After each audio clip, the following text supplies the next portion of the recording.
Version 5.3 will see the introduction of Mavuika, the Pyro Archon of Natlan.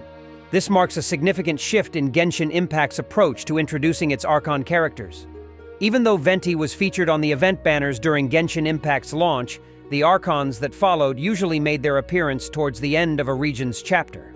3 acts were considered when designing Archon quests, and this was the case with Zhongli and Raiden, who were launched during version 1.1 and version 2.1 respectively. Since the plot of Inazuma was too expansive to be contained within 3 acts, it is well known that the film had pace problems. Thus, in order to suit the extended chapter format, Genshin Impact shifted Nahida and Furina by a patch and built Sumeru and Fontaine with 5 acts in mind. Players applauded Fontaine's Archon quest for improving the recipe and welcomed the modification. It seems that Mavuika will not be joining the playable cast in version 5.2, despite the initial belief that she would. One of the most trustworthy sources in the Genshin Impact community, FAL, recently said that Mavuika would be making her debut on the event banners in version 5.3.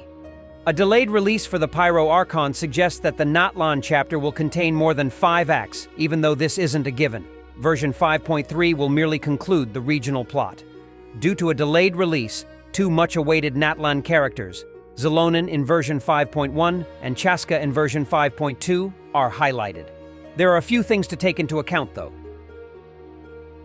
Given that version 5.0 will not include the Pyro Traveler, Natlan already signifies a significant deviation from the norm for Genshin Impact.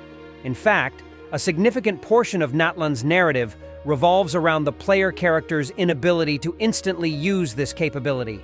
Fans of Genshin Impact have conjectured that the Traveler would obtain the Pyronosis in the end, and will therefore have a motive to visit Snezhnaya in the upcoming chapter. Given the gacha structure of the game, there is little chance that the Pyro Traveler will actually be playing the part of an Archon, but if their ability kit is released in version 5.2, then it could be a symbolic role. That being said, regardless of the story's conclusion, it's likely that Mavuika will receive the same treatment from the creators since Furina, despite not possessing any supernatural authority, continues to serve as Fontaine's Hydro Archon representative. If nothing else, Mavuika's release in version 5.3 should provide players more time to gather Primogems. Nevertheless, version 5.1's Genshin Impact characters, like as Zelonin, will make this an extremely challenging undertaking.